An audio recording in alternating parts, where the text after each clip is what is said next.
Hello छात्रों, आज का पाठ 4 इतिहास कक्षा 12 यूपी बोर्ड। चैप्टर का नाम है विचारक। विश्वास इमारतें लगभग 600 ईसा पूर्व से 600 ईस्वी तक के इतिहास के बारे में इसके बारे में है। इसमें जो ऑब्जेक्टिव टाइप के प्रश्न आते हैं परीक्षा के से बहुत ही महत्वपूर्ण हैं, उसका मैंने नोट्स तैयार किया है। छात्रों परीक्षा के लिए काफ़ी उपयोगी होगा। तो आइए देखते हैं जो महत्वपूर्ण प्रश्न है इस पाठ से क्या है। पहला है कि सांची का स्तूप निर्मित करवाया था, किसने करवाया था? सम्राट अशोक ने। इस स्तूप का ढांचा 3री शताब्दी ईसा पूर्व में अशोक द्वारा बनवाया गया और तत्पश्चात इनको शुंग शासकों द्वारा विस्तृत किया गया। दूसरा इम्पोर्टेंट प्रश्न है, जैन धर्म के 24वें तीर्थंकर कौन थे? तो जान ले छात्रों, महावीर स्वामी थे। अगला प्रश्न है कि त्रिरत्न का संबंध है, आता है? तो इसका जैन धर्म से संबंध है। नेक्स्ट, अष्टांगिक मार्ग किस धर्म से संबंधित है? बौद्ध धर्म। नेक्स्ट है, बुद्ध का महापरिवार निर्वाण स्थल कहाँ है? ये है कुशीनगर में। नेक्स्ट, गौतम बुद्ध की माँ किस वंश से संबंधित थी छात्रों? तो इसका उत्तर है कुलीय वंश। महावीर स्वामी का नाम आप जानते हैं। इनका बचपन का क्या नाम था, यानी मूल नाम क्या था? वर्धमान था। महावीर का जन्म कहाँ हुआ था? कुंडग्राम। और बुद्ध जी का जन्म कहाँ हुआ था? लुम्बिनी।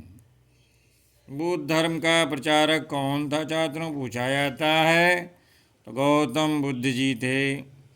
महावीर स्वामी का जन्म कब हुआ था? लगभग 540 ईसा पूर्व। बुद्ध का मूल नाम क्या था, यानी इनका बचपन का नाम पहले बुद्ध जी के पहले क्या था? तो छात्रों जान लें, इनका नाम सिद्धार्थ था। महावीर स्वामी का पहला शिष्य कौन था? जमाली। लकुलिश मुख्य देवता किस धर्म के थे? लकुलिश मुख्य देवता शैव धर्म के थे। उत्तर वैदिक कालीन धर्म की 2 विशेषताएं बताइए। तो उत्तर है छात्रों, उत्तर वैदिक काल में क्या हुआ था? यज्ञों का प्रचलन बहुत बढ़ गया था। अश्वमेघ यज्ञ, वाजपेय यज्ञ, अग्निहोत्रम यज्ञ इत्यादि किए जाने लगे। और ऋग्वैदिक कालीन देवताओं, ऋग्वैदिक काल में कौन देवता प्रमुख थे? इंद्र, अग्नि और वरुण। अब उत्तर वैदिक में क्या हो गया? इनका स्थान ब्रह्मा, विष्णु और महेश ने ले लिया। नेक्स्ट प्रश्न आता है कि गौतम बुद्ध के जीवन, उनकी शिक्षाओं पर प्रकाश डालिए। और कभी कभी आता है गौतम बुद्ध की शिक्षाएं क्या थीं, और बौद्ध धर्म में भारत के पतन के कारण बताइए। तो आइए छात्रों देखते हैं क्या गौतम बुद्ध की शिक्षाओं के बारे में। पहले उनका जीवन परिचय जान लें। गौतम बुद्ध का जन्म लगभग 563 ईसा पूर्व में कपिलवस्तु के लुम्बिनी वन में हुआ था। उनके पिता का नाम पिताजी सुशोधन थे। उनका नाम था कपिलवस्तु के शाकगढ़ के प्रधान थे। उनके पिता ने उनके रहने के लिए आवास सहित 3 मौसमों के लिए, ऋतुओं के लिए अलग अलग घर बनवाए थे, ताकि उन्हें जीवन के कटु यथार्थ का पता न चले। अब जानते हैं जीवन में सुख दुख आता है, तो उनके पिता ही चाहते थे कि सुख का ही अनुभव हो, दुख का ना हो। लेकिन सिद्धार्थ, यानी बचपन का नाम था उनका, विषय भोगों से उनको वास्तविक संतोष नहीं पा सके वो, यानी सब सुख मिला हुआ था तब भी उनको संतोष नहीं था। तो राजा थे, इसलिए विहार जाते हुए, यानी आखेट, जैसे जंगल में विहार करने जाते हैं, आखेट मनोरंजन के लिए जाते समय उन्होंने रास्ते में क्या देखा छात्रों? उन्होंने प्रथम बार एक वृद्ध को देखा, यानी बुढ़े आदमी को देखा। दूसरी बार एक रोगी को देखा। तीसरी बार देखा कि एक मृतक यानी जिसको लोग ले जा रहे थे, और अंततः एक प्रसन्नचित्त सन्यासी को देखा। यानी ये 4 दृश्य उन्होंने देखे रास्ते में। तो उनका जो हृदय था मानवता को दुख में फंसा देख करके अत्यंत खिन्न हो उठा। तो ये सब देखने के बाद उन्होंने गृह त्याग, यानी कहते हैं घर छोड़ देना, गृह त्याग का निर्णय लिया। उस समय उनकी आयु लगभग 29 वर्ष की थी। जब उन्होंने घर छोड़ा तो लगभग 29 वर्ष की थी। इस त्याग को बौद्ध ग्रंथों में महाविनिष्क्रमण कहा गया है। यानी जो घर छोड़ा तो उस घटना बहुत बड़ी घटना थी, उसको जो है बौद्ध ग्रंथों में महाविनिष्क्रमण कहा गया। सर्वप्रथम क्या किया उन्होंने, वैशाली के समीप आलार कलाम नामक सन्यासी के आश्रम में तपस्या किया। पहले इस सन्यासी के आश्रम में जाकर तपस्या की। वो क्या था कि सांख्य दर्शन का आचार था, लेकिन यहाँ उन्हें शांति नहीं मिली। रुद्र कराम पुत्र नामक धर्माचार्य यानी राजगृह के पास था, में भी उन्हें संतोष नहीं मिला। तो अब उन्होंने अकेले तपस्या करने का निर्णय किया। पहले उन्होंने खूब कठोर तप किया, जिससे उनका शरीर क्या हो गया, जर्जर हो गया, यानी पतला दुबला हो गया एकदम से।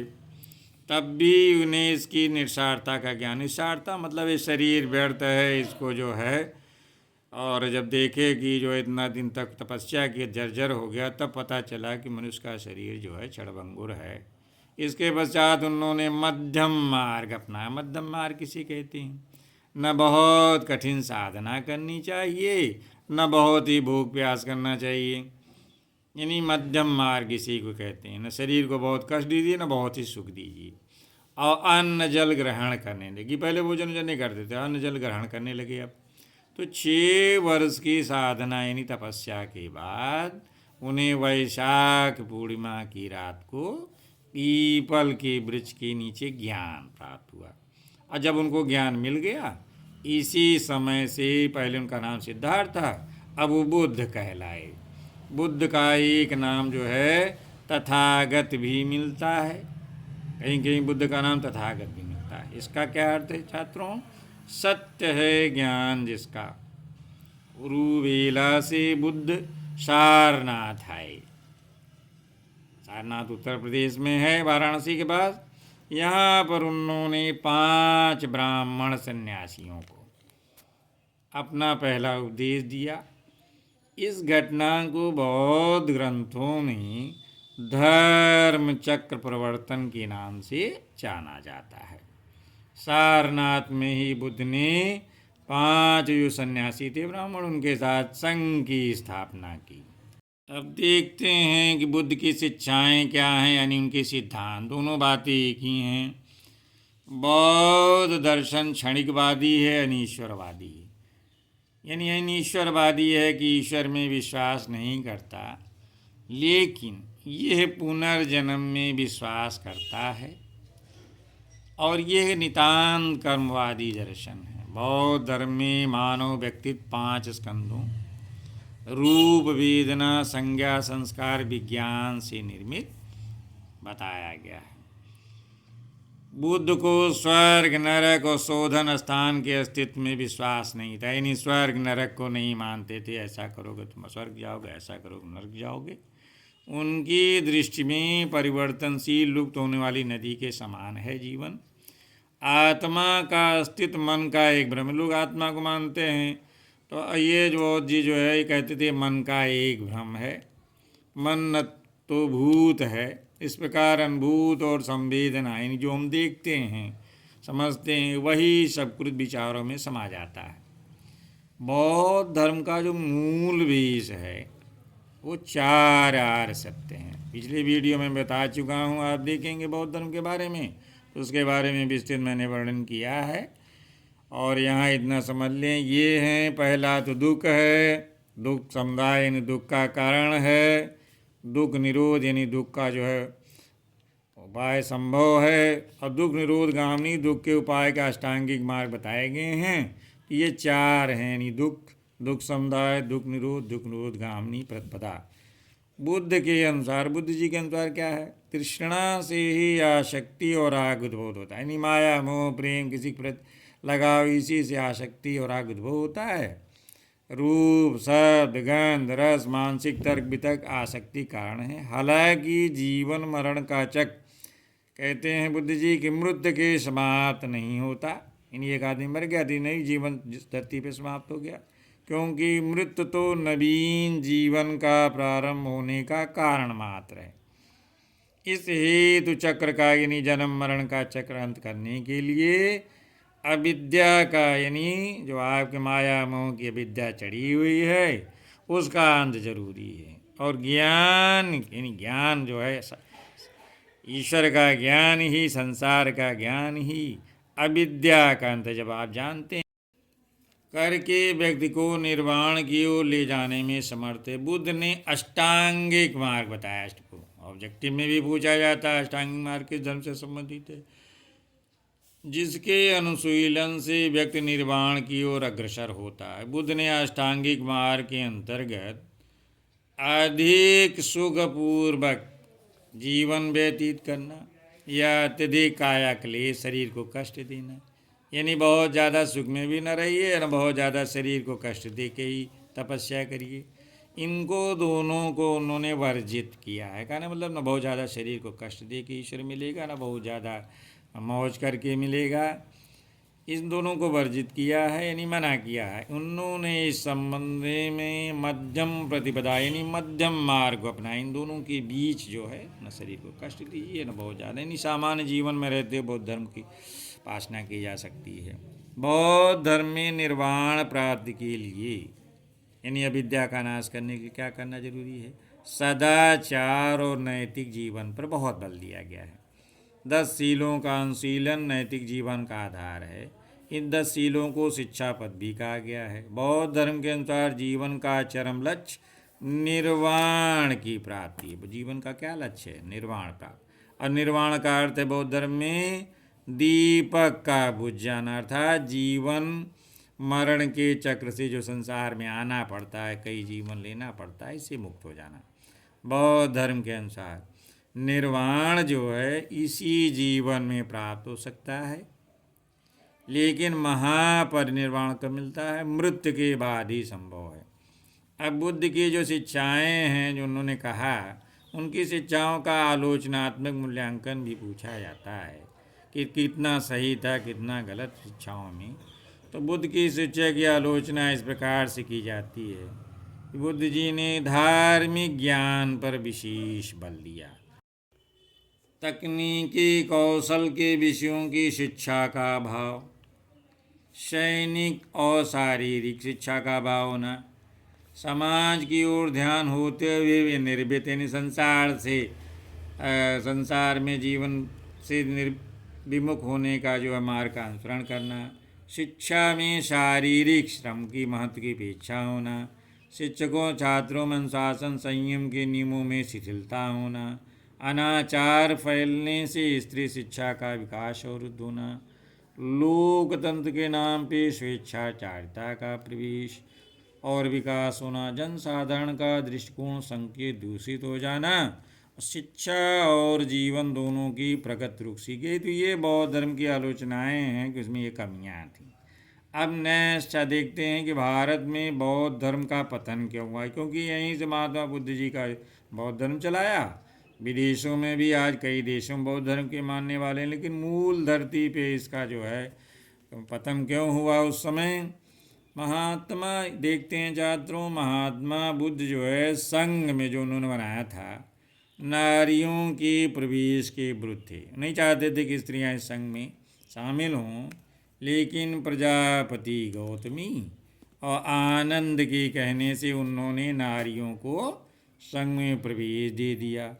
अब जो बौद्ध मठ थे वे विचार के बहुत बड़े केंद्र बन गए। बौद्ध भिक्षुओं को जीवन में जो कठोर तप संयम रखना पड़ता था वो समाप्त हो गया। बौद्ध धर्म को एक तो पहले राजा महाराजा उसको संरक्षण देते थे, तो राजाश्रय भी प्राप्त होना बंद हो गया। हर्ष के बाद, सम्राट हर्ष के बाद ये स्थिति उत्पन्न हुई। बौद्ध धर्म हीनयान और महायान बाद में दो शाखाओं में विभाजित हो गया। और महायान में क्या हुआ, बुद्ध की पूजा होने लगी मूर्ति की।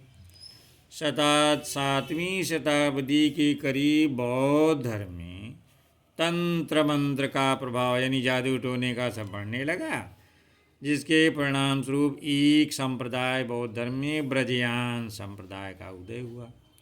इसके अंतर्गत क्या होता था छात्रों, तंत्र मंत्र जादू टोना आदि पर बल दिया गया। हिंदू धर्म का उसी समय पुनरुत्थान होने लगा, जिससे भी इसको झटका लगा।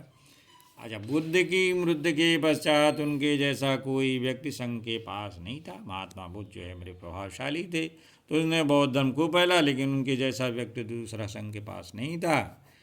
जनभाषाओं पाली प्राकृतिक का स्थान संस्कृत ने ले लिया, यानी बौद्ध धर्म के समय जो है जनभाषाएं हमारी उस समय पाली और प्राकृतिक थीं, लेकिन क्या हुआ बाद में इसका स्थान संस्कृत भाषा में, यानी बौद्ध धर्म के लोग भी संस्कृत में लिखने पढ़ने लगे। कि हिंदू धर्म की जिन बुराइयों के कारण यानी बौद्ध धर्म जो है आया संसार में, वो इस धर्म में भी दिखाई देने लगी। इस प्रकार 11वीं और 12वीं शताब्दी में बौद्ध धर्म के पतन का काल था, यानी 11वीं और 12वीं शताब्दी ये बौद्ध धर्म के पतन का काल था। छात्रों, ये इतिहास का चैप्टर है, बहुत महत्वपूर्ण है। बौद्ध धर्म और जैन धर्म के बारे में अक्सर जो है प्रश्न आना ही है, निश्चित रूप से है। तो अगर आप तैयार कर लेते हैं तो इसमें से 10-12 नंबर छात्रों आपको पेपर में मिलेंगे। तो इसको ध्यान से मेरे वीडियो को देखें अंत तक, और वीडियो अच्छा लगता है तो लाइक करें, कमेंट करें, जो भी हो। और उसके बाद ऐसे ही अभी आगे के जो चैप्टर हैं महत्वपूर्ण, इसके वीडियो में डालूँगा। धन्यवाद छात्रों।